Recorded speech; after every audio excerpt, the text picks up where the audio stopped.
So ayun mga ka-team, ka-tropa troops, kagising ko lang kasi kagabi nag-iinuman kami ng kaibigan ko. Tapos, hangover pa yan guys ha. So, nag-iisip ako kung anong ulam natin ngayon guys. So mga ka-team, ka-tropa, nakaisip na ako. Ulam natin ngayon ay extra big. So, first of that, maglinis muna tayo bago tayo magluluto para mabusog na tayo agad. So yung mga team, ka-tropa troops, dalawang extra big muna tayo, kakain na tayo para makain na tayo guys. So magluluto muna ako guys.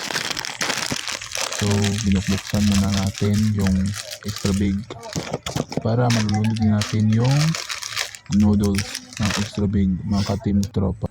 Ito na mga ka-team tropa troops, nilulog ko na yung noodles, tapos isa kaya dalawang kakain natin. So ayun, nabubukal na yung tubig na niluto ko. So ayun, malapit lang maluluto yung niluluto ko mga ka-team, ka-tropa troops. So inahalo ko lang para madali yung maluto.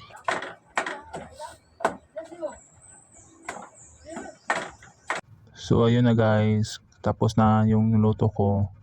So preparing for the props guys, mga ka-team, ka-tropa troops. So ayun mga ka-team, ka-tropa troops, nilagay ko yung noodles sa streamer para mamala yung noodles para walang tubig. Yung tulad ng ex mo, char. Tapos i-separate ko yung tubig sa noodles, tapos ko nilagay ko yung noodles sa planggana namin, char lang. Yawakan ninyo oy. Sorry, my bad.